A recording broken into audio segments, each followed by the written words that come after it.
Film, gaming, pop culture. Welcome back to Everything is Permitted. I'm your host, Julian Brown, alongside my co-host, Matt Reppert. Welcome back, man. I know. God, it's been so long. It has. We took our winter break, per se. And it's not intentionally. Not intentionally. Half intentional, half not. We were going to take a short break no matter what. Yeah. And then it turned into a longer break. Well, I mean, I think you having a second child kind of is a reasonable explanation. These things happen. Babies crawl around. They eventually turn into Godzilla. Yeah. It's fitting, though, that we're back with episode 10. This is our 10th episode. Is it? Yeah, it's our 10th episode. That? And even though we're not going to talk Lord of the Rings once today, I've decided to call this episode There and Back Again because we've been there and we're back. So, how you been? I have been good. I've been, I had a good holidays. Bought because I'm at the age now where my parents, or my family, I should say, whenever they're like, well, "What do you want for Christmas?" I don't feel right asking like, "Oh, I want this game or this movie," because it feels, I'm 36 years old. Yeah. Asking for a specific video game at this point from my 73-year-old and 71-year-old parents, feels a little wrong. So I got a lot of gift cards for my parents and my brother and sister-in-law, and went out, got a bunch of crap, I saw all your steelbooks last week. Yes. The collection of steelbooks continues to grow, eventually I could probably just knock out a wall of my house and replace it with steelbooks stacked up end to end. And well, we went to Best Buy last week together. Yes, we did. You have now gotten me into the How to Train Your Dragon series. Yes. I was hoping to have the first two movies watched by this show. I got around to the first one, which I really enjoyed. Mm-hmm. But that was a funny experience, right? Mm-hmm. Because the guy at Best Buy was completely incapable of doing his job. Yes. As you warned me would be the case. Yeah.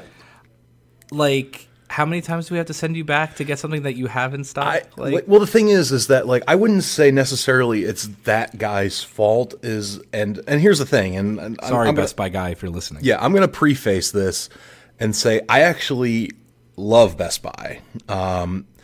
And there's a story, there's a reason for that, which I'll get into in a little bit here regarding my Xbox, which broke, and I'll tell you about that. Basically, for some reason, the Oxford Valley Best Buy is absolutely terrible at having stuff on the floor, ready to go on the day of its release, unless it's like a big movie release or something like that. Like if the How to Train Your Dragon movies have been out for a few years now. I'm pretty sure I saw the first one. Oh God, I don't know. 2010, right? Yeah, it's been the better part of a decade at least since the first one came out. So, obviously it wasn't a huge release. The only reason they even released them in 4K steelbooks is because the third movie is coming out in theaters, and obviously that's going to be released in a 4K steelbook. So they're not gonna just have the third movie out and not have the first two.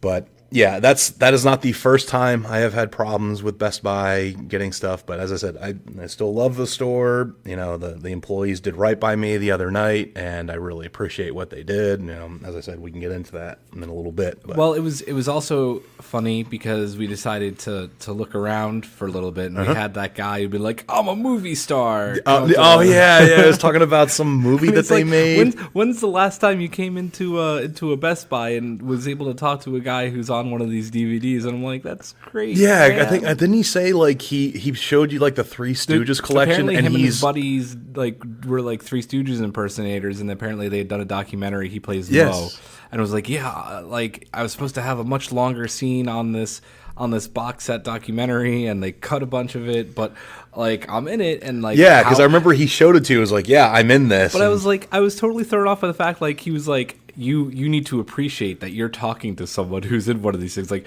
what is the next time you're going to talk to a movie star in Best Buy? I'm like, dude, did he actually say that, or was he? Oh my God! Pretty much those exact words. And dude, I've been interviewed on the Food Network on Comcast Sports. That I've probably done more TV than you have.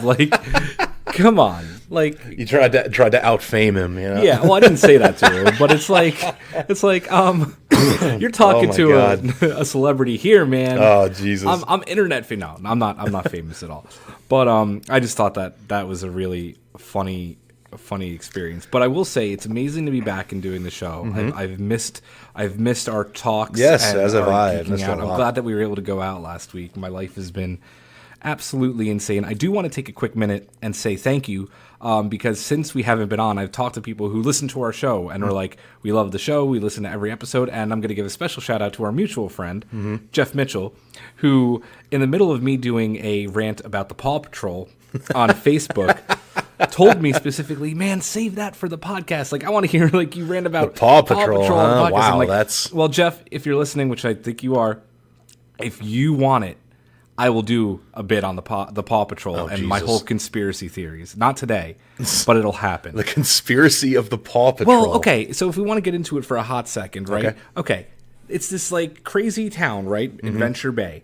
And their Mayor Goodway, is like a completely inept, like almost Donald Trump type character, even though she's supposed to be the good guy. Yeah. And she carries around a pet chicken, Chickaletta. And Chickaletta's always getting lost in shit, and the Paw Patrol always has to go and find Chickaletta. Meanwhile, this town has no fire department and no police force. Their whole the way that anything gets done is by this, like, let's say 15-year-old kid named Ryder and his pets.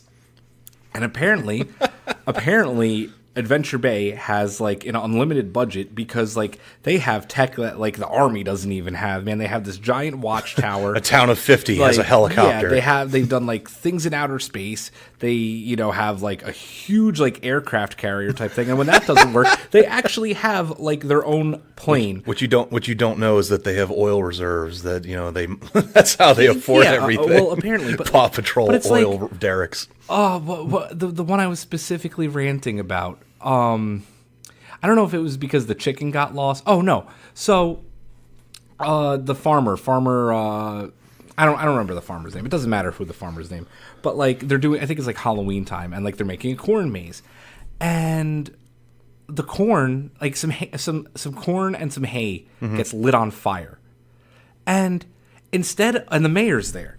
And instead of the mayor and the farmer, while they're calling the Paw Patrol, like go get water to try and get it out themselves, they just watch it happen and go, I better call the Paw Patrol. Maybe Paw Patrol takes place after The Walking Dead concludes, when like most of humanity's gone. And Man, I guess so. Because so meanwhile, like the pups are all playing, and Ryder gets the call, and he's like, "All right, Paw Patrol, let's get up first. Let's not even go there first, even though there's a fire. Let's go up to the watchtower and talk about how we're gonna get this fire out." I feel like you have a lot to unpack with this show. I do. Well, I have to watch it on a daily basis. Yeah. But it's like, like there's like pizza problems, and like, like just the chicken gets lost, so they have to go find the fucking chicken. And it's like, fire this mayor and get a police force. So Jeff, you got your wish. I ranted about Paw Patrol, and it was completely unintentional. All right. So here's my little story that happened during our break. My Xbox One X broke. Which sucks. It sucks. I'm a huge Xbox gamer. I own a PlayStation 4, but Xbox One is my primary console gaming system.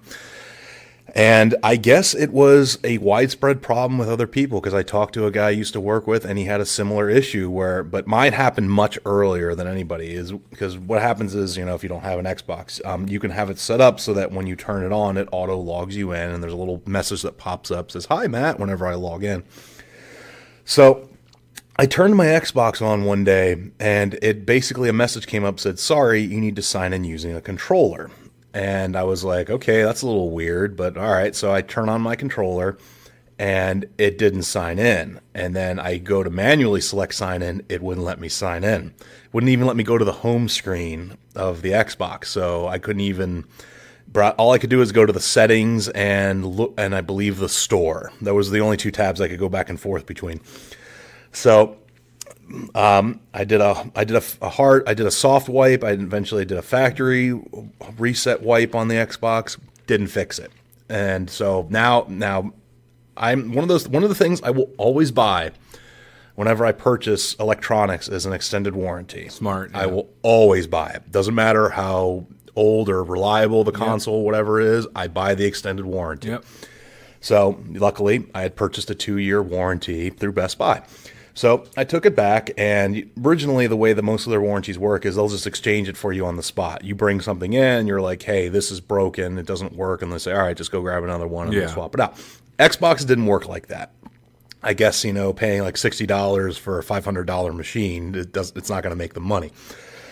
So they basically send me to Geek Squad, which at first I kind of rolled my eyes because I've dealt with Geek Squad in the past, and they're nice people, don't get me wrong, but they're not much better than you or I at knowing tech stuff. They just deal with it on a daily basis, so they know more. Like, compared to the average person, they're miles better. But so the guy at Geek Squad is like, oh, we have to send your Xbox out to either be repaired or replaced. And I'm like, well, how long is that going to take? He goes 2 to 4 weeks. And I'm just like, oh, Jesus Christ. So I got no options. So I'm like, all right, send that bitch out. I'll see you later, Xbox. So that's literally a couple days after my Xbox is gone, I read an article that say it's a widespread issue. Microsoft is aware of it. They're trying to push out a fix for it, and so on and so forth. So now I'm like, great, I just dumped my Xbox for something that'll probably be fixed in the next day or two. So 2 weeks goes by, and I get a call from Best Buy, and they're like, oh, hey, your Xbox is back. And I'm like, awesome. So I go pick it up the next day, and I take it home, I plug it in, and I start trying to play Destiny 2, and it loads up. My profile signs in. I sign in my profile. And quick aside, they replaced my Xbox. Microsoft was like, oh, they did? Yeah, Microsoft was like, screw it. Just give them another Xbox. So, okay, cool, whatever. Was it a refurb or no? I'm assuming it was a refurb. Yeah. I'm assuming it was a refurb.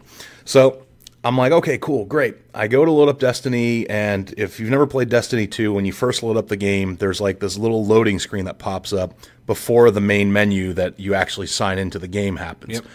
It never got past the initial loading screen to the main menu. And at first I'm like, okay, maybe it's a server problem with Destiny. Maybe it's, this or that, this, that. I try another game. It doesn't load up to the main title screen. I try a third game. It starts trying to install it on my hard drive, my external hard drive, where I know for a fact it's already installed. And so now I'm like, what the hell is going on? I look on my hard drive. The Xbox recognizes some stuff is installed, but what, so on and so forth, but not other things. So I'm like, what the fuck is going on with this thing? So I literally 3 days in a row, I'm calling Microsoft, and we're doing all sorts of troubleshooting. I do this. I end up wiping my external hard drive, so all the crap I've had installed on there is going to have to be reinstalled, which, don't get me wrong, it's great to free up space. But still, that's like an undertaking, and it takes hours. Oh, dude, it's the installation is a pain in the ass. Now, the only stuff that was working on the Xbox reliably was digital only games. The physical stuff was not working. The only physical copy that worked was, of all things, Madden 19. I don't get it. Conspiracy theory. Yeah, this is them trying to get you to not buy physical copies anymore. So long story short, after like 3 days of trying to get this Xbox to work, I'm like. And besides sidebar here is that day, because I had training I had to attend, I only gotten 3 hours of sleep, so I had to go in for this training, and then as soon as I was done, I went home, and I'm just like, all right, I gotta bring the Xbox back. It's got to go out again. Yeah. So I go into Best Buy, and by this point, like I'm exhausted physically, emotionally, and all that stuff. I had a long day. And the guy at Geek Squad, I bring it in. I still have the printout of the receipt from the Geek Squad from when I got the Xbox back. And the guy basically just says, well, he's like, we'll just exchange it in the store. He goes, I'm not going to make you wait for 2 more weeks or whatever for another Xbox, man. He goes, and he went to one of the cashiers at the customer service and said, hey, just let him go swap out the Xbox. He goes, we'll do it as a store exchange. So I literally got an off-the-shelf, brand new Xbox One X. All I had to do was I just took I told him, I said, I don't want the cables, the controller. I said, I got all that crap at home. I didn't bring it with me because, I said, take all that crap out, put it with that Xbox. And they did a 1-for-1 swap. I bought a new 2-year replacement plan, and the Xbox has worked perfectly. That's awesome. No issues whatsoever. That's great. Yeah, the dude could have just, said, all right, sorry, bro, here, we'll send out, at least 2 more weeks. We'll see it back. Now, and here's the thing. Back in the day, I had my original, it was the first PS3 before it was the Slims, I think. Yeah, before it was the Slims. And I got I got a refurb because that my original died. It was a sad day. Yeah. And I didn't have any problems with it. I had no problems with it. But you hear about people having problems with refurbs, and like this maybe could have also been not just the issue, like the problem with the refurb that you got too. Oh no, it most certainly was, because I mean I posted on a Microsoft support forum and all these different reactions about what could be causing this issue with physical games. Oh, it could be this. And then I remember at one point the Microsoft tech support was like, well, maybe the disc reader is bad. And I said, it plays Blu-rays just fine. I popped in a Blu-ray, it loaded up, no problems. And I said, it's not. I said, and the fact that it even starts up the games tells me that it's not the disc reader. And I said, I've seen disc readers go in consoles, and I said, it just doesn't even recognize there's a disc in there. It doesn't like load it and then just go, we're not gonna go any further into the main menu. So, but I mean, as I said, like that, and I told my wife Heather that night, I said, honestly, because I was just so done from that day, I damn near teared up when the dude told me he was going to just like do the swap, because I was just so relieved. I was like, I don't have to deal with this crap anymore of like waiting for it to come back and doing this. I mean, that was really good of them. Oh no, it was. Really it was cool. Totally solid of them. And I mean, I said a while ago that because their Gamers Club thing is ending, and once your membership expires, it's done. You can't renew it, so I don't get the 20% discount anymore. And it ends in November. But that night I was like, you know what? I'm probably still going to buy my games through these guys, because like that was a solid move on their part. Yeah. Like they didn't have to do that, but they did it. They hooked me up, and I appreciate that kind of customer service, loyalty, whatever you'd like to call it. I doubt like if you got into like GameStop with that situation. Oh no, GameStop they wouldn't have given you one right out of the box. I know people are saying GameStop's going to file for bankruptcy soon. They're going to file bankruptcy. Yeah. And I feel bad for the people that work there, and well, the people that we had this conversation in the car, the people that work there are generally nice people, and they get treated like shit. I'm a former GameStop employee, so I know this for a fact. Yeah, and I used to, years ago, like GameStop was my number one source of buying games and all things video games. Like I bought just nonstop. Yep. And I was done with GameStop because, they had a reward system similar to what Best Buy does, and they revamped the system at some point. And I didn't know this at the time, but it was set to auto issue, $5, $10 off certificates, but those certificates expire after a month or so. Yeah. So thousands of points that I'd saved up over the years. The default option was we're going to auto issue the certificates. So I logged into my profile one day and saw that I had like 2 certificates sitting there waiting for me, and I'm like, I never issued these. Where the hell did these come from? And then I see that the default option was auto issue certificates, so thousands of points just went bye-bye. Yeah. And I mean, I told the manager one time when I was shopping there, because I use GameStop for like my hard-to-find games that Best Buy is never going to have, and he was like, oh, well, your membership and this and that. I said, look, dude, I said, nothing against you, but I will not shop with you guys after that. So, well, speaking of games and other things, we are in award season. Now, I believe all of the gaming awards have already happened, and God of War won Game of the Year, which is pretty. I still haven't played it. You had it. Yeah, I've played it quite a bit when my Xbox was down, and definitely got a good feel for it. We are introducing our first ever Golden Gauntlets. It's our awards. Now, the way that these are going to work is we're going to do in 2 weeks for our next episode. We're going to do the People's Choice, which means that by the time you're listening to this, the polls should be coming out on Facebook throughout the day. We're not going to like spam you with all of them at once. We're going to kind of do them in a slow roll throughout the day. Maybe like the superhero polls. Yeah, it's like the superhero polls, like maybe into Wednesday. We'll do People's Choice. So we will tell you what you guys decided was the best, and then we're going to tell you how wrong you are. And give you our choices in 2 weeks. But those polls should be up. It's the Golden Gauntlets. We hope you have fun with it.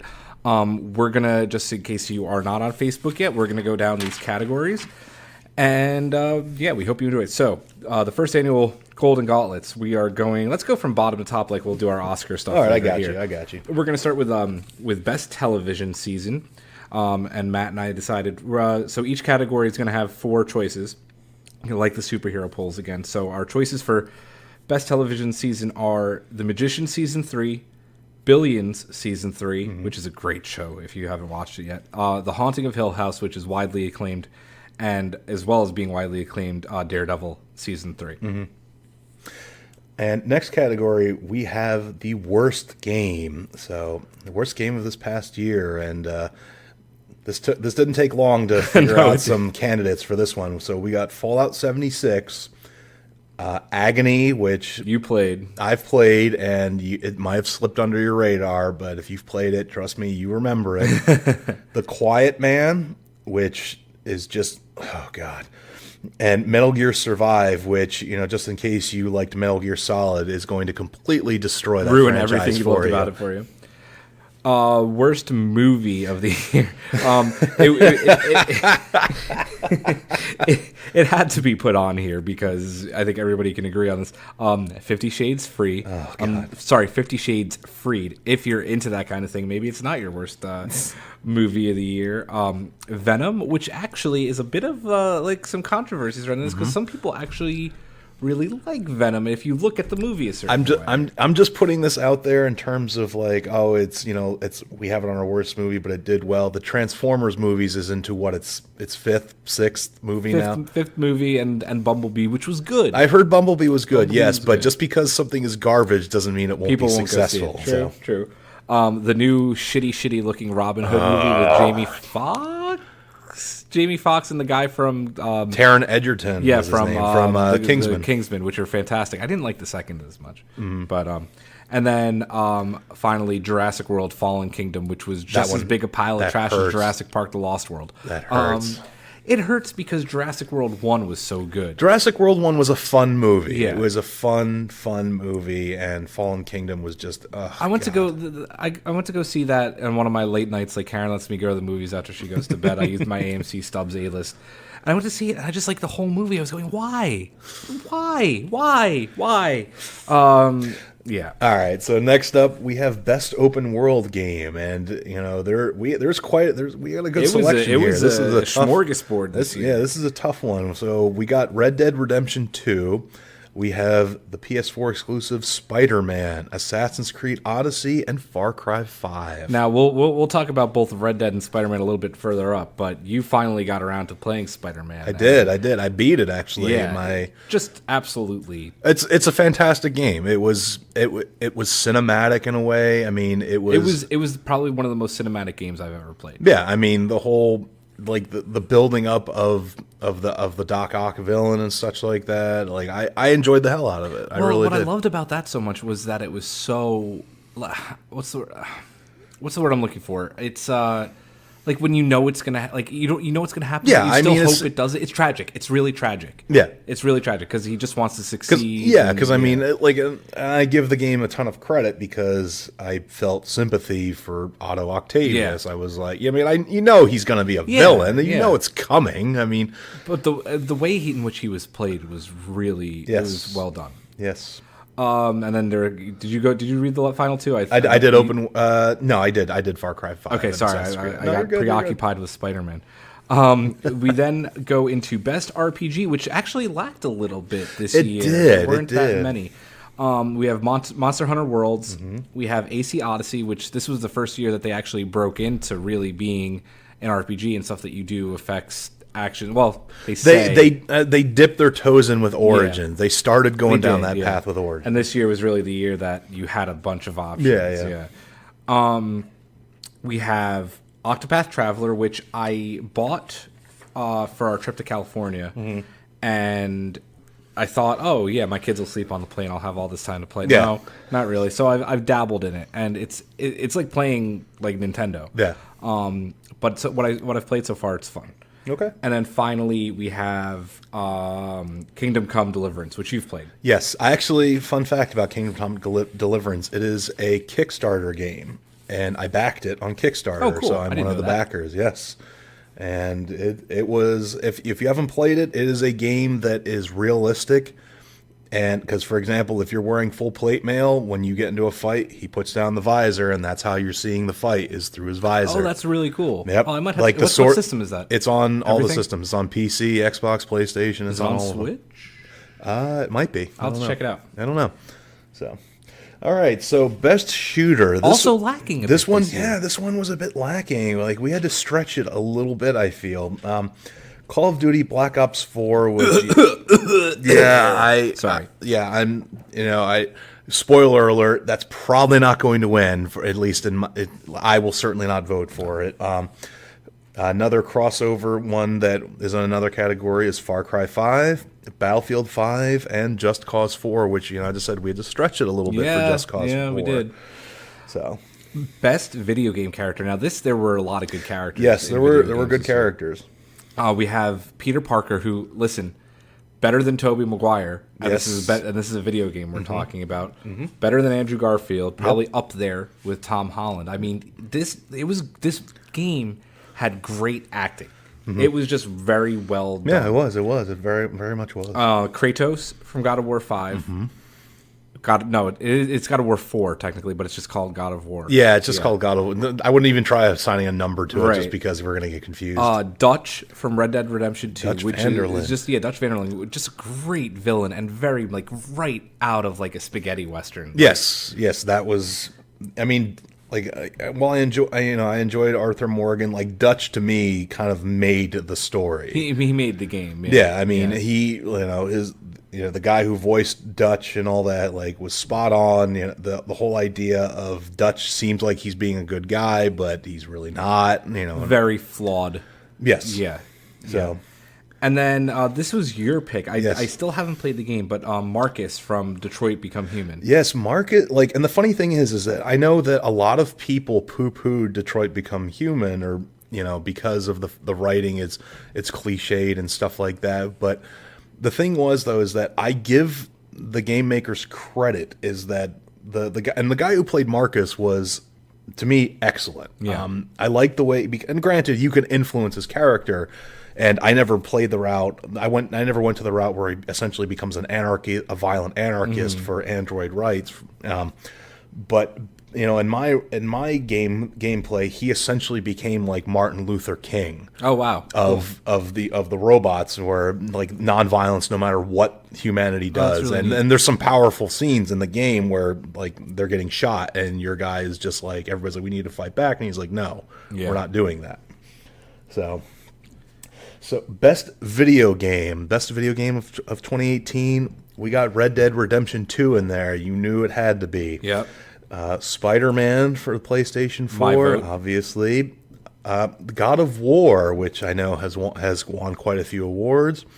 And we threw it in there because we both have enjoyed it. I started playing it again, Assassin's Creed Odyssey, which I know quite a few people will probably disagree with us on. What I liked about AC Odyssey, along with Origins, is that both of them were very long games. Mm-hmm. I felt like I still haven't, I've platinumed the game, but I still haven't completed everything. There's still so much. I haven't done any of the DLC yet. Which apparently is mired in controversy. Yes, because of this we'll have to discuss that at some another point. Show we will. Yeah. But yeah, so great game though. We're moving on back into the real world in movies and television. We have best movie character, and Matt and I both loved Into the Spider-Verse. So Miles Morales is on there. Matt and I agreed with him on this. Chose Domino from Deadpool 2. Really well done. A fun character. I mean, the way that they portrayed her good luck powers was just awesome. And I had a good time watching her on screen. Allie, played by Lady Gaga in A Star Is Born, just such an amazing film. Tragic, amazing. Just such a good movie, and her singing. I mean, everybody. It's Lady Gaga. Everybody knows she's amazing. And then Shuri from Black Panther, just an awesome character as well. And we'll talk about Black Panther a little bit later on as well. So, best comic book movie. All right, so we got. Is Infinity War on there? It is. It just happens to be on there. It just happens to slide on there. However, and I admitted this when we made up the list, and it's going to be a hard choice for me, is the second nominee is Spider-Man Into the Spider-Verse. So good. I mean, and granted, I saw Into the Spider-Verse more recently in December versus Infinity War, but damn, Into the Spider-Verse was just a fun movie that I loved. And then we also have Ant-Man and the Wasp, which was a fun adventure that I enjoyed sitting through, and I watched it after. I didn't watch it in theaters. I watched it after it came out. We were really torn between this and Deadpool 2. Deadpool 2. That was a tough decision. Yeah, that was tough. That was tough. I mean, it's honestly, depending on what day you get me, I might say Deadpool 2. I might say Ant-Man and the Wasp. And last but not least, which, I'm sure there might be a riot if we didn't include it, is Black Panther. We'll talk about that more later as well. And then finally, we are into the best movie, best picture category. Matt, we also included a documentary in here. Yes. And you have nothing but amazing things to say. Yes. They Shall Not Grow Old, which is basically a colorized documentary. It is. It still might have showings here or there in theaters. It's like a Fathom Events thing, one of those things that you always see before a movie. It's mostly when they say, like, come see the opera or whatever. I had found out about They Shall Not Grow Old a couple months before it came out, and I'm a huge history buff, and one period of conflict that I love was World War I. And fun fact, Peter Jackson directed this movie, and I call it a movie, but it is a documentary. And one of the most fascinating things was watching Peter Jackson discuss how they made it. And without going into too much of the nitty-gritty, he basically said that he was approached by the Imperial War Museum for the 100-year anniversary of World War I, and they said, hey, we want you to make a documentary. And Peter Jackson was like, okay, what do you want me to do? And they said, just, do something. Like, whatever you feel is necessary, you do it. And so Peter Jackson went, okay. And so he said they dumped like hundreds of hours of footage from World War I, early 20th century footage. And Peter Jackson said, he goes, there's no sound to it. There's no color. And he said, we didn't want to just color it and have somebody talking over it. So what they also did was they got the actual interviews that the Imperial War Museum conducted with British veterans of World War I in the 1950s and 1960s, and they cut these interviews up so they're superimposed over the film. Now, they colorized the footage, and that would have been the easy part of it, and just add some stock sound effects of guns and such like that in the background. But what Jackson and the movie makers did was they actually got lip readers in for the footage. So if you see a soldier talking, somebody dubs over that voice, which might not sound that impressive, but what they ended up doing was they researched the uniforms of each soldier that ever speaks in these these videos that they play. And as Jackson said, if that soldier's regiment is from Liverpool, they hired a British actor from Liverpool to really dub the voice.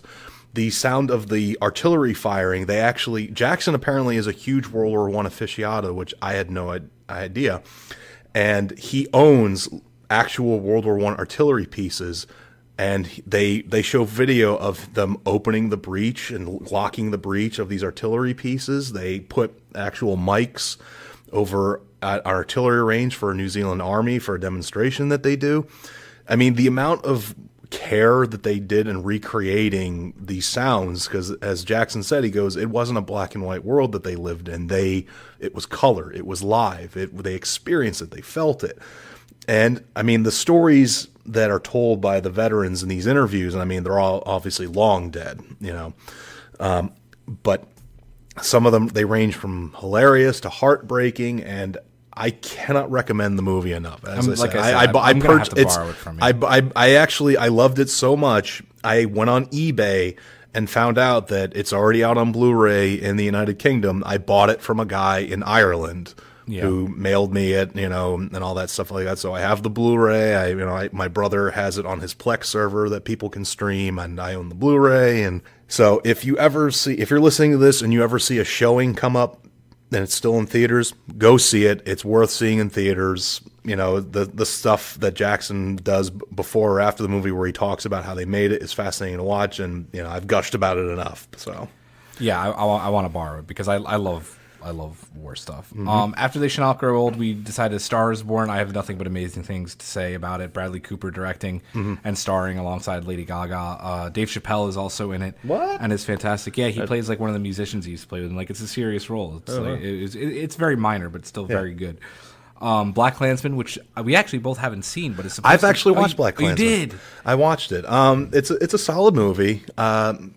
It's based on a true story. However, they obviously sensationalized it a little bit more than the reality of it, because when you and the actual character that the real person that the character is based on, he is a fascinating dude, because I saw an interview with him that he did for the movie, and he still carries it in his wallet. He has his Ku Klux Klan membership card. Wow. that was given to him, that was Wow. mailed to him, and it's laminated and everything. He carries it with him to this day, he says. Jeez. So it's fun. It's funny, yeah. It's funny to see see an African American man. He just whips out his wallet and pulls out a Ku Klux Klan membership card. So, Spike Lee getting, I think, finally his first Best Director nomination and Best Film. yeah, well, I mean, we're gonna get to that. We 'cause will, gotta- which is crazy and stuff. And then A Quiet Place, which is an amazing horror film. I own it. I still haven't seen it. Yeah, it's a suspense. It's a horror film. It's a suspense but film. Nothing but amazing things said. Yeah, about it's a solid movie. I enjoyed it.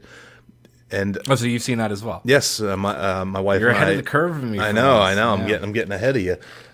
Yeah, my wife and I rented it from Redbox, I believe it was. I sat down and watched it, and it's a movie, and where I know this is kind of redundant, but the silence of the movie during most of it is very oppressive almost, Yeah. because you feel like.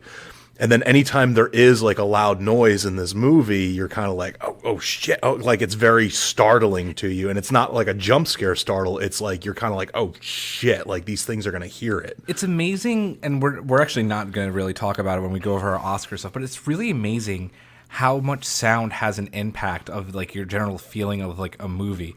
You're talking about like how quiet, A Quiet Place is. Did you see Dunkirk? Yes. The constant like ticking of Hans Zimmer's score in that, right? Adds like you are kind of like in suspense that whole entire movie from start to finish, and how they shied away from visual effects, so like every sound was like a real sound. Yeah. They got the real World War II planes.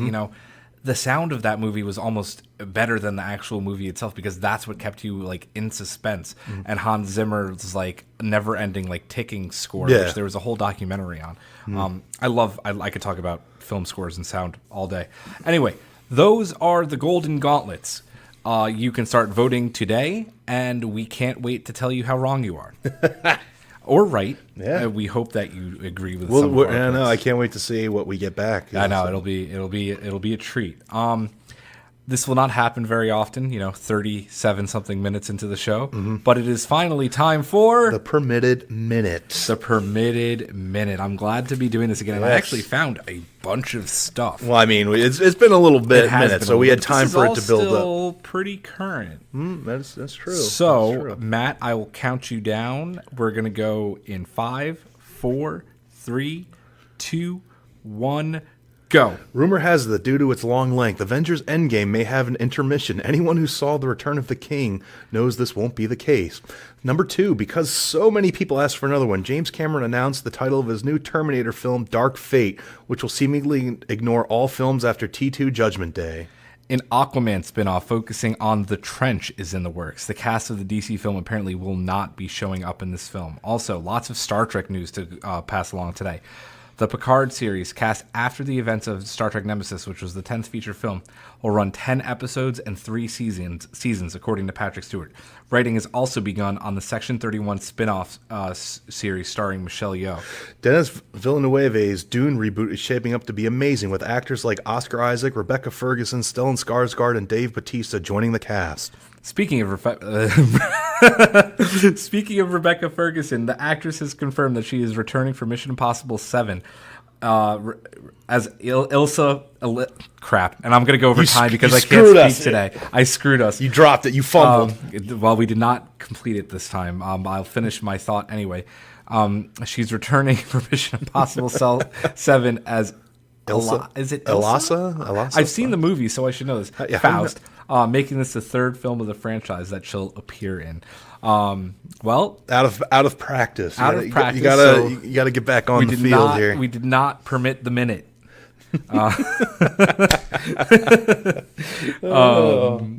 But some cool stuff going on. I am ridiculously excited for Dune. That's my Lord of the Rings. I mean, and let's be honest with you, the fact that Denis Villeneuve, or how you pronounce his name, I think that's right. Okay. But the fact that he's directing it after Blade Runner 2049, Arrival, like pretty much he is the atmospheric sci-fi director, in my opinion, right Let's now. say that it's not that great of a movie.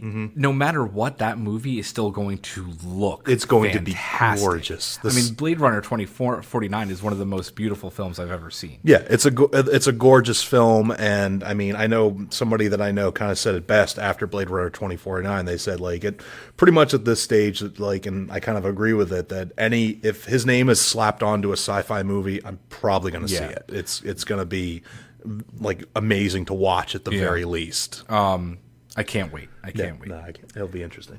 Let's get into our animation segment. Yes. We mentioned it earlier. Matt and I both thoroughly enjoyed Spider-Man Into the Spider-Verse. We're also going to briefly talk about the How to Train Your Dragon franchise. Just right off the bat, like, have you ever seen anything like Into the Spider-Verse before? Its animation style was just incredibly breathtaking. In terms of feature film, I feel like that there have been some animated movies that have kind of gotten close to that territory, that have done like, it's like a comic book, but it's a movie, that have had the kind of stylized stuff added to it. Into the Spider-Verse is the first really big release where it's worked across the board, where, I loved pretty much every single minute of sitting through the movie. It was gorgeous to watch. The animation, the art style, like everything about it, just, it was like candy for my eyes. Yeah. I loved it, and I will most certainly be buying it on a Steelbook 4K when it comes out. I'm already looking for a release date, February 26th, I believe. No, I don't think they still have it. They don't have one yet. No? No. Trust me, there's a lot of movies that come out at the end of February. I know, because is Captain America. Yeah, just in case you're interested in that sort of thing, they're doing a 4K Steelbook release of the first Captain America movie, and I feel that it's the beginning. It's the beginning of them doing a release of all of 4K Steelbooks for the Marvel movies that they didn't do it for the first time, because obviously they weren't doing it then. Yep. So needless to say, I will be there picking it up as soon as it comes out. No questions asked. I mean, what was so cool about it was it definitely felt like this style of having a comic book like on the big screen. Yeah. I mean, what else do you think made its visual style so unique? Like what like stood out for you? I mean, just it felt like I know, and I'm sure we're going to say this multiple times, is that it was a comic book come to life. They didn't go too hokey animation, except for Spider-Ham, which obviously they did just because they wanted to do it for that. And he's in the comics. I mean, yeah, he was a major part of it was almost like that they wanted to go like, how serious can we make this? How fun can we make this? Like, let's do everything. Let's just throw it all against the wall and see what works. And my honest opinion is, I feel like that this could be the start of a new way for them to do comic book movies, that you could do this animated. You don't need to have these like millions and millions of dollars. Like, you don't need to have Robert Downey Jr., who you got to hire for $30 million or more to do his role. You could have a excellent voice actor play him in a movie or something like that. Like, I'm not going to say it's going to replace all of the big Marvel releases. But to be fair, this film had star power. Oh, no, it did. So, Chris Pine, Haley Steinfeld, who played Spider-Gwen, who needs to star in a live-action Spider-Gwen film like yesterday. Yeah. Nick Cage played he played Spider-Noir, which I love that character so much. I mean, it had big... It did. And one of my favorite actors from Ray Donovan, Liev Schreiber, played Kingpin, which is a really interesting new take on Kingpin. Kingpin's never really had a New York accent.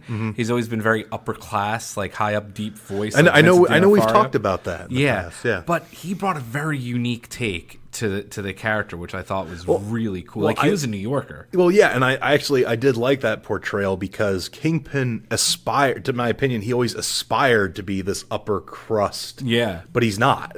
He came from a rough background. Yeah. He's like any other New Yorker. Yeah, I mean, so it makes sense that he would still have that accent to a degree. Like, I'm sure that nobody's going to point it out to him like, hey, boss, your accent's coming out. Your New York's coming out, boss. Yeah, I mean, like, nobody's going to point it out to him. But yeah, it was, as I said, like I loved the movie to death. Yeah. You know, I really did. I'm not gonna lie, like I had reservations because like, I mean, animated films have just been animated films, but like the acting was good, the story was good. It introduced Miles Morales to everybody in the world instead of just comic book fans, which I think is wonderful. Yeah. And like, I mean, yeah, we could talk about it forever. That bright visual, almost poppy comic book feel that you get just brought it to another level. Did you see it in Dolby Cinema? You and I saw it together, actually, remember? No. Second kid, I know we saw it together. Yeah. But I totally forget that we went together because I don't remember anything past like last week. But yes, we saw it in Dolby Cinema. Yeah. And it was awesome. Yeah. It was... I totally forgot that we went to see it. Yeah, I know, right, man? Like, God. Oh, my God. Baby brain. Yeah. Baby brain. I mean, it was an excellent movie. My wife, you know, because it was pretty much a dude's night out, so it was just you and I that went to see it. Our wives didn't go.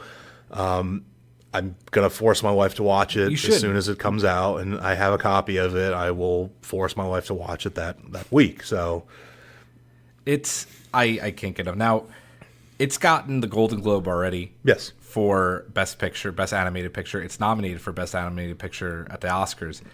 Does Into the Spider-Verse like open up the doors for more? You kind of already talked about it. Like this is going to be like the new way or an alternate way of making comic book movies. I feel like it does because I mean, granted, I don't know how much it cost versus making a normal live action superhero movie, but I have to imagine it's cheaper.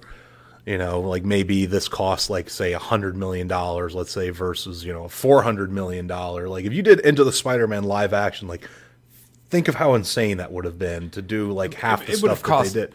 It would have cost an insane. Yeah, it would have cost an insane amount of money because, you're probably gonna get some big star power in there. Because let's be fair, you have to pay like somebody like Nicolas Cage or whatever a lot more money to show up to your set, get in costume, then go into a studio and just say, Nick, just wear your sweatpants, man. Just come in and say whatever, and just do wear whatever the hell you want, and do your lines. Like that's all you gotta do. Like that's the kind of thing.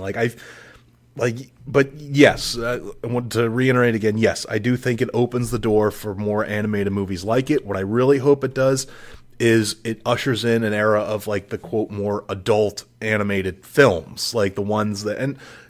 Like this, don't get me wrong, this wasn't like an R-rated movie or anything like that, like literally or figuratively, but it had a lot of adult moments, and I'm not going to spoil it for you, but a major character does die early on in the movie, and it caught me off guard. I was not expecting I was like, that when at it all. happened, I was like, holy shit. Yeah. No, I was now like, I remember. Damn, Yeah. I know you remember exactly what I'm talking about. Yeah. So...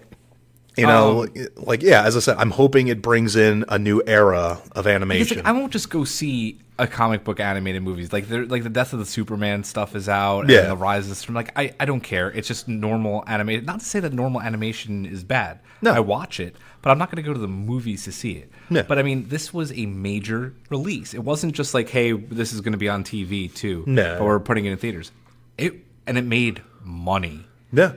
So. I honestly think it even caught because I think Sony is obviously the ones who made it because they still technically own the rights to Spider-Man. Yeah. I think it even kind of caught them off guard how well it did because I remember seeing that like it got a certain amount of release and then they like upped it. I could be wrong on that, but I think it stayed in theaters longer than it was ever supposed to. Yeah. We were talking about this like a little bit before we started about we already said that it won the Golden Globe, but you're thinking maybe it's not going to do the same at the Oscars. Like I think it's gonna and we're kind of delving into a future topic here that we're going to get to in a little bit. But for animated feature film, you have Incredibles 2, Isle of Dogs, Mirai, Ralph Breaks the Internet, and Spider-Man Into the Spider-Verse. Now, before I had said it will probably be between that or Ralph Breaks the Internet, but then I kind of forgot. I overlooked Incredibles 2, so it's probably a three-way brawl between them for animated. Because I mean, I don't know anything about Mirai, and I still have yet to watch Isle of Dogs, even though I own it.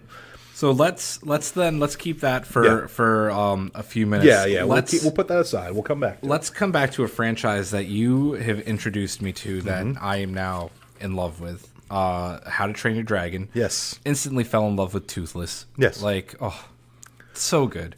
The third film comes out on the 22nd of this month. Looks really cool. Yeah. It looks really cool. You have talked to me a bunch about, like, this is a pretty special franchise to you. It is, because it's one of those, and I'm going to call it animated, even though it's computer animated. Yeah. So, you know. It's animated. But it's an animated franchise that actually grows the characters. They're not kids in the second movie. Like in the first movie, they're younger teens. I would say maybe late middle school, early high school-ish age. And in the second movie, they're pretty much adults. Yeah. They're, I would say they're like senior high school, if not a little bit older age. And I've seen, promotional stuff from the third movie that it looks like they're in their early 20s now. Yeah. So just from the word go, it's already like the characters are aging. They're not just these young forever, just having their fun adventures, and all that stuff. Like, they grow. And, it sucks you still haven't watched the second movie, because I can't discuss like a big plot point from it. But no, I loved How to Train Your Dragon, and honestly, probably in the near future, I'm going to be buying the animated TV shows that they put out, which they're on Netflix. Yes, but like I've been, I know Netflix did a season, but there's like there is Riders of Berk, Defenders of Berk, and then there's like Race to the Edge, I believe it is. There's probably some other stuff sprinkled in there that I'm not getting. Is it the same characters? Yeah, well, yes. And like voices? Most of them, except for like the bigger stars. Like Gerard Butler. Gerard Butler and Kate Blanchett and stuff Blanchett. like that. They're, if their characters are voiced by professional voice actors, but like Jay Baruchel, he still plays Hiccup. America Ferrera still plays Astrid. So, pretty much most of the main voice talent returns for the TV show. So, and apparently the TV show bridges the movies. Oh, it bridges 1 and 2, and it bridges 2 and 3. Oh. So it kind of shows like what has happened in between the movies. And, I was very interested in it, and I saw that Best Buy was like, had some of it for like $10 for like a DVD and stuff like that. So I might pick it up. I probably will before long, but it's just a matter of when I decide to bite the bullet. After we went to Best Buy, I came back to your house to drop off my Discovery Steelbook. Yes. And Heather was home, and I forgot how it came up. Maybe because like we went out earlier, but she was like, "Yeah, those like How to Train Your Dragon Steelbooks are like really beautiful. Like they did a really good job." Yeah, they did. And the best part is they were cheap. They were cheap. They were like they were about $20 a pop. Yeah, like $18.99. Yeah. I was expecting like the $34.99 price tag that they normally are. I was pleasantly surprised. I was able to pick up Series 10 of Doctor Who. Yeah. Which was so that night. Because we're not caught up on Doctor Who. No. I have it on DVR. I pop it on the DVR, and like I'm like fast forwarding through the commercials. Karen's like, "Why don't you just pop in Blu-ray?" I was like, "All right."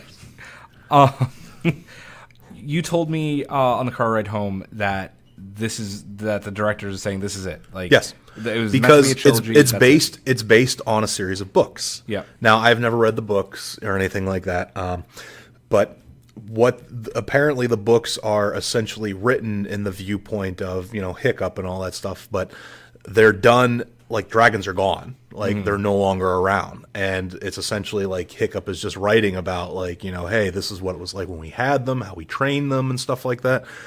And they've said that this is it. Like they're done with the Dragons movies. Like maybe they'll do more TV show stuff after the movies are done, but movies are done. Like so, it is a trilogy. It's ending, and that's it. So, and from what I've read, they said this movie will explain why there are no dragons in the world. So yeah, and the previews kind of like hint at that, like a little bit. I'm really stoked to see it. We should go see that together. Yeah, we should. I'll have the second finished by then. Yeah. So, now. You said that's it. It's a trilogy, but listen. Look what Harry Potter's done with I almost said How to Train Your Dragons. Fantastic Beasts. Do you think that there could be spin-offs possible? I see the thing with How to Train Your Dragon. The shows already. How to Train Your Dragon though is not the cultural force or icon that Harry Potter is. Like Harry Potter, you could probably slap the world of Harry Potter on damn near anything, and it's going to get people into the theater to see it. Because let's be honest here, is that like I didn't see Fantastic Beasts in theaters. My wife and I watched it after it came out, and we both enjoyed it. I didn't see Crimes of Grindelwald in theaters. I've seen it all, yep. You know, I mean, I'll watch it when it comes out. You know, so I can't see them doing a spinoff just because I don't think the demand is there for it. Because I know people that saw Fantastic Beasts because it's in the world of Harry Potter. Like, I love Harry Potter. I want to see this. I want to see it. You know, so I don't see a spinoff. Like, the most I can see is some kind of more TV show stuff. Mm-hmm. That's pretty much where I see it. The furthest I can see it going.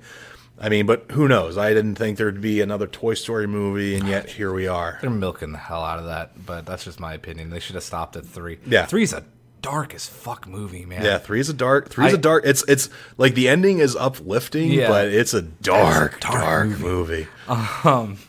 Well, How to Train Your Dragons 3 comes out February 22nd. Mm-hmm. I have a feeling we were going to go see that together. Yep.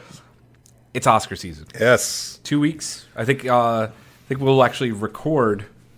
Maybe we'll try and figure out how to record right after the show somehow. I don't know. We're going to have to figure this out. Oscar season is upon us, and we're not going to go down every single category. No, we streamlined it. We did streamline it. So we're going to go over the nominations and our opinions real quick. We're going to start with visual effects. So visual effects, the nominees are Avengers: Infinity War, Christopher Robin, First Man, Ready Player One, and Solo: A Star Wars Story. This is tough. It is tough. I have to say it has to either go to Avengers or Solo.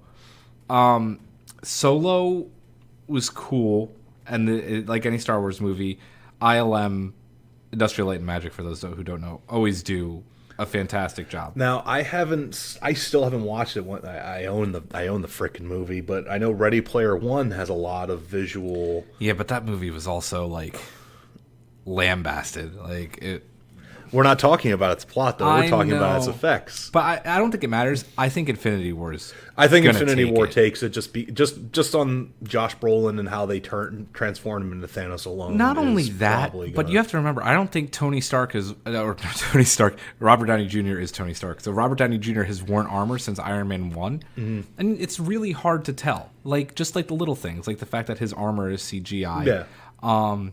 That movie, as depressing as it is, visually is just stunning. Oh yeah, the stuff on Titan, and when Thanos tells the story about like what Titan used to be, like the transitions. Mm-hmm. Anytime he did something with the Infinity Stones was really cool.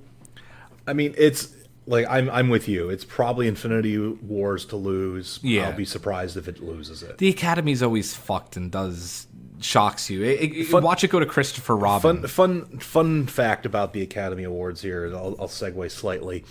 I was done with the Academy Awards, and I can actually pinpoint the exact time that it happened, and it's why to this day I don't watch them, and I generally don't care who wins or who gets nominated, because I believe it was the 1999 Academy Awards, because that year nominated for Best Picture and Best Director was Saving Private Ryan and Steven Spielberg for making Saving Private Ryan. He won Best Director, and do you remember who won Best Picture that year? It wasn't Saving Private Ryan. See if you can remember. 99. I'm gonna because can you give me a hint? It's a love story. It's a historical. Oh, I do know because she won Best Actress for it. It was Shakespeare in Love. Yes, but Judi Dench won Best Supporting Actress playing Queen Elizabeth. Yes. Yep, and Gwyneth Paltrow won Best Actress. If I'm not mistaken. I don't remember that. Yeah, I think. But that because at first, it used to be whoever won Best Director normally won, like pretty much won Best Picture, like almost the entire time.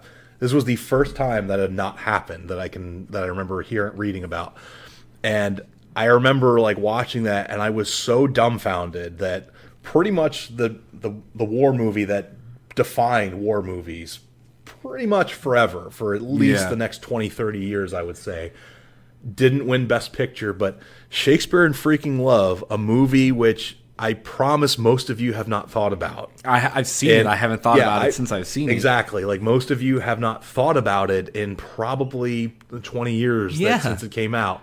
Versus Saving Private Ryan, a movie which most people will probably sit down and watch to this day. Oh, yeah. Saving Private Ryan it's still a powerful movie. It's still an amazing movie. And to me, like, and I've told people, like, I was done with the Academy Awards. I was like, it's not about what is the best movie. And I've read and seen numerous things that say it's about who spends the money to, like, give gifts, to do this, to do that. That's why sometimes, like, you'll see stuff like, how did that win? Yeah. Like, because the company that backs it puts more English money patient. behind winning the votes. So, what was I going to say about? So, a quick sidebar on Saving Private Ryan.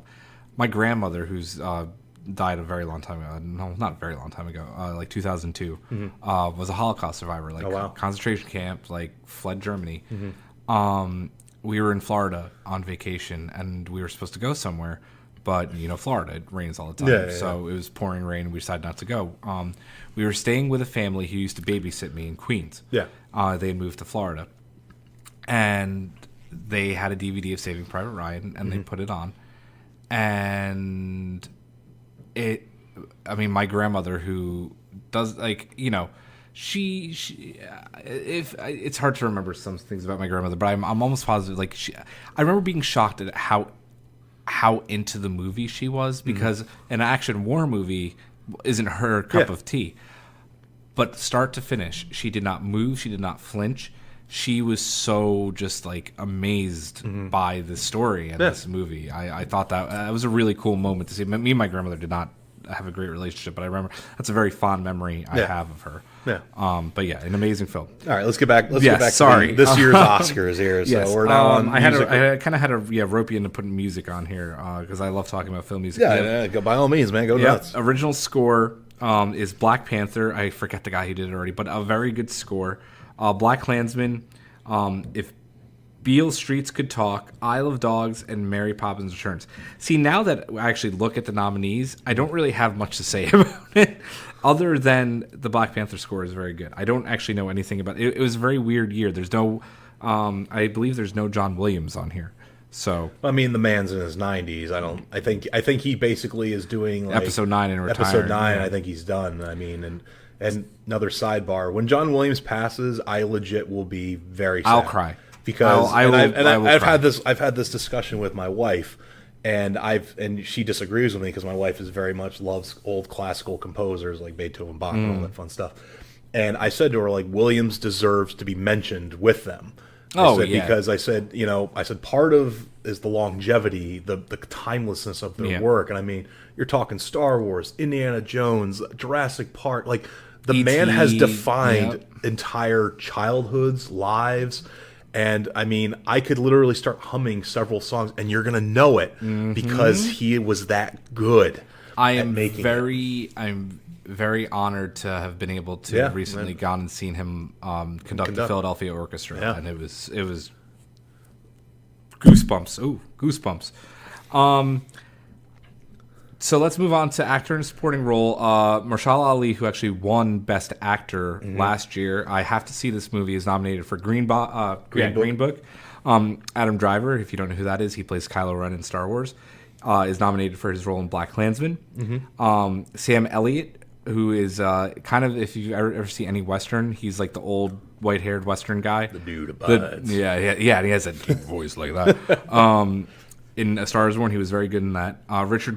Richard E. Grant, Can You Ever Forgive Me? And then Sam Rockwell for playing George W. Bush in Vice, another movie I have to see. Without having seen any of these except A Star Is Born yet, I am probably going to say that either I think it's a three-way race between Mahershala Ali, Adam Driver, and Sam Rockwell. I'd agree with that. I don't know, because to me, like, I feel Adam Driver. There's always, like, one person that comes out of the Star Wars movies and becomes a legitimate bankable star. Yep. It was Harrison Ford in the original trilogy. Adam Driver seems to be the one that emerges from this one.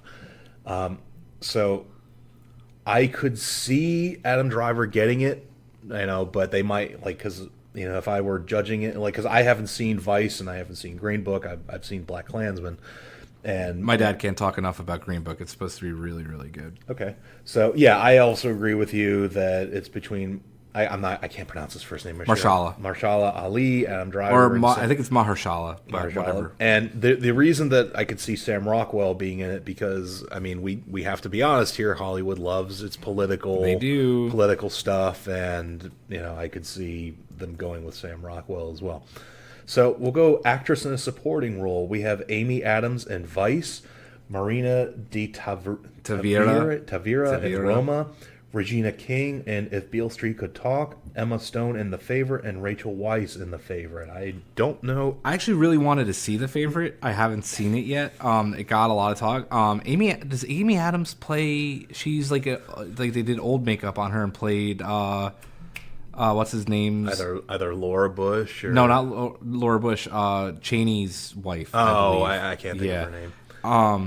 I honestly don't have much to say about that category, just because I have not seen any of those movies. So I need to get on some of these. Actor in a leading role, Christian Bale for Vice. He plays Cheney, which is amazing. Bradley Cooper for A Star Is Born. I really do hope he wins for this. He probably won't.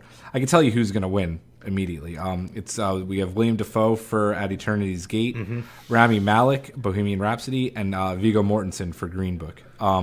Without asking you first, I'll tell you who I feel is the strongest contender is going to be Rami Malek. No, he's going to win.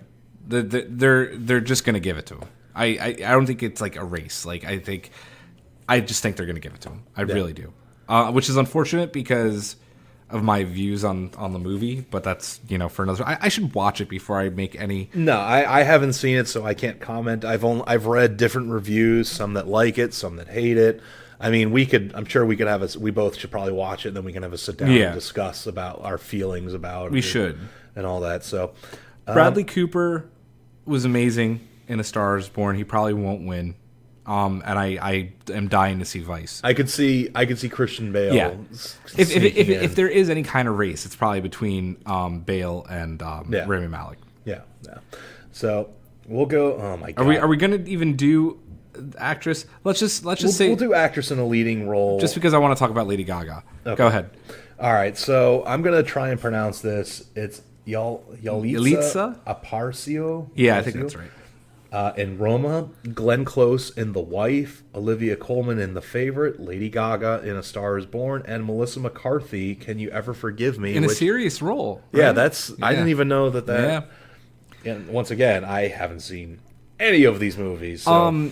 I'm being biased because I've seen A Star Is Born. Lady Gaga, and anytime that you can sing, write the music, and act in a movie, you should just take the Oscar. I don't think I'm even saying it because it's a biased thing. I really do think she's going to win. I don't see her not winning. She's already won Emmys and I believe Golden Globes. I think this is the next step. She's going to be, I forget what they call if you win a Tony, a Grammy, and an Oscar. A Triple Crown. It's like an acronym. It's a funny acronym. I don't know. I think Gaga gets it. Okay, so. You want to do director, or do you want me to do director? No, go ahead. All right, so best director, we have Spike Lee in Black Klansman.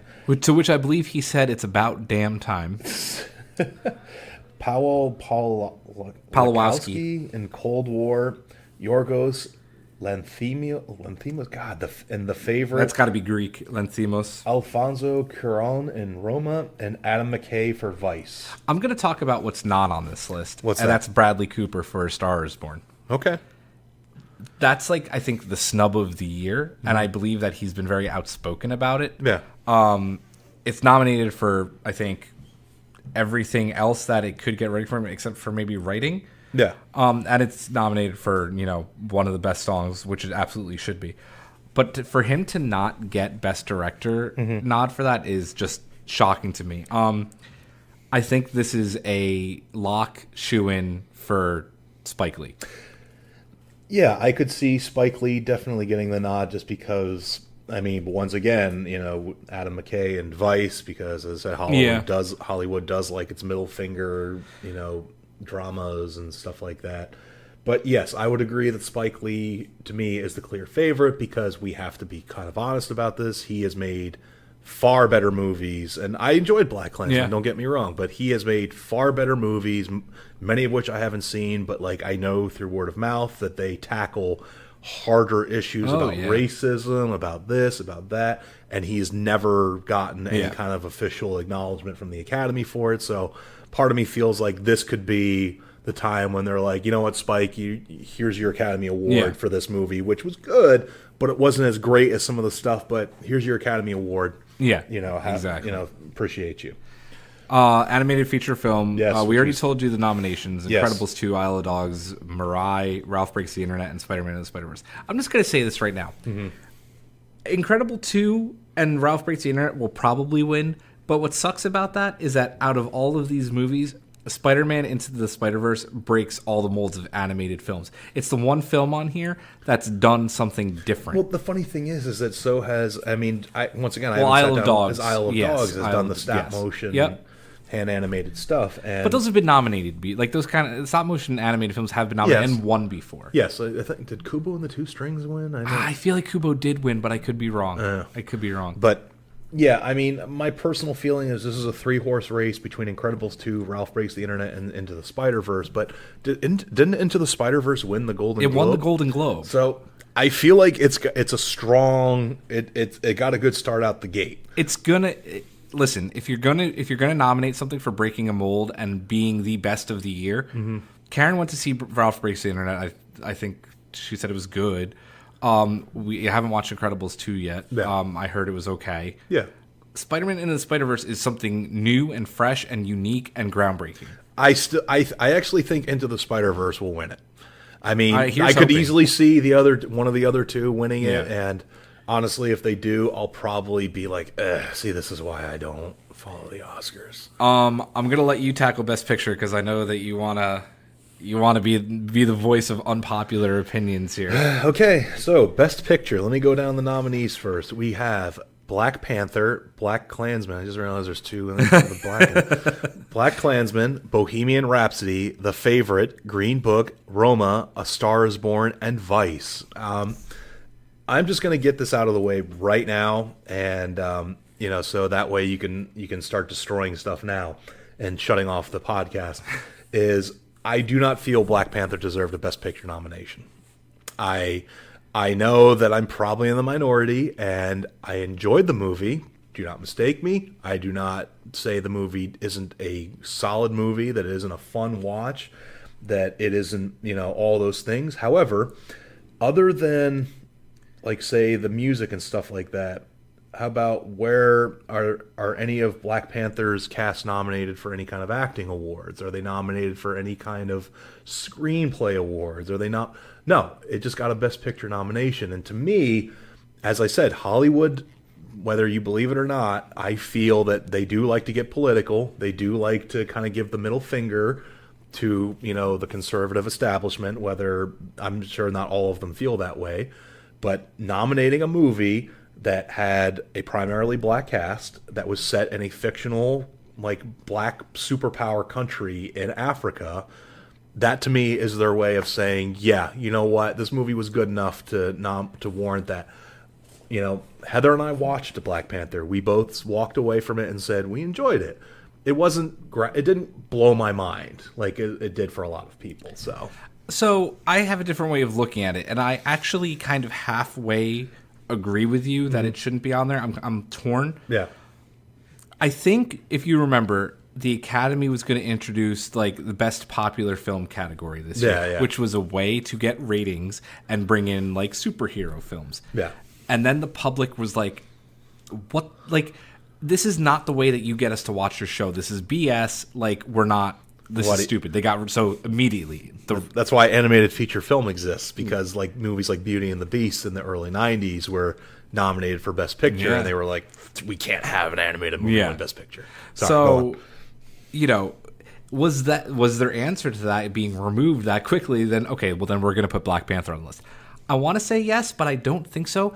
I've watched Black Panther multiple times. Karen and I loved it. I think it's Karen's favorite MCU film. Okay. It's not my favorite MCU. I think it's in my top 3 if we go back to our... Yeah, we'd have to go to a previous episode here. In our list. I'm happy to see a superhero movie. Yes. on this list. I'm happy that the impact it's made on the community and that you now see people of color maybe more comfortable to go to these movies, that they're being represented, because that is an issue.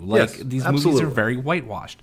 So maybe this isn't the Oscars saying, well, this is our way to add superheroes. This is okay, this was a very good movie. It had an impact on the world.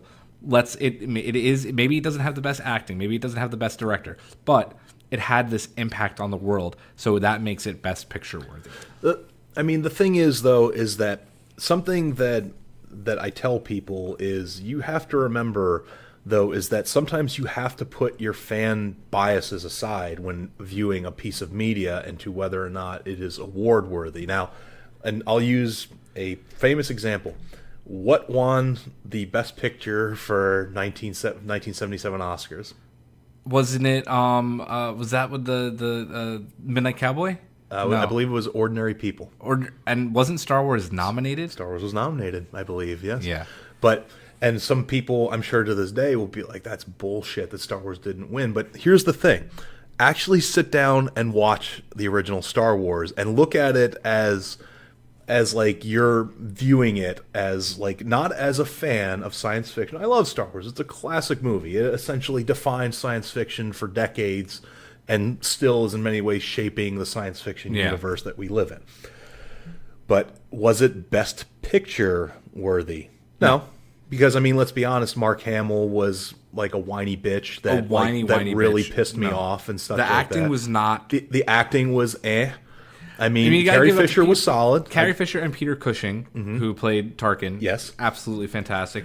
And Alec Guinness, Yeah, but the thing is, once again, though, is that just looking at it objectively, and I watched Ordinary People. I had to watch it in high school, and let me tell you, I was bored to frickin' tears. Well, okay, but you have to remember, I think it was 94 or 95, the fucking English Patient won, and that's one of the most boring films. Yeah, no, trust me. And if you want to get into movies that should have won Best Picture, No Country for Old Men, I could go on. I hate I love the Oscars and hate them at the same time. But the thing is, though, is that and when I saw Ordinary People in high school, I was like, how the fuck did this movie beat Star Wars for Best Picture?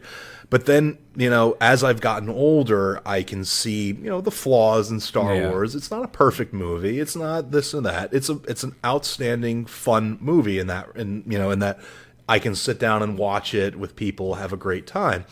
But it's not an award-winning movie in terms of Best Picture or anything like that. And I can kind of step outside of my fan bias to acknowledge that. And I feel like Black Panther, I don't think it's going to win. No, it won't win. Unless it does. Who knows? Who knows?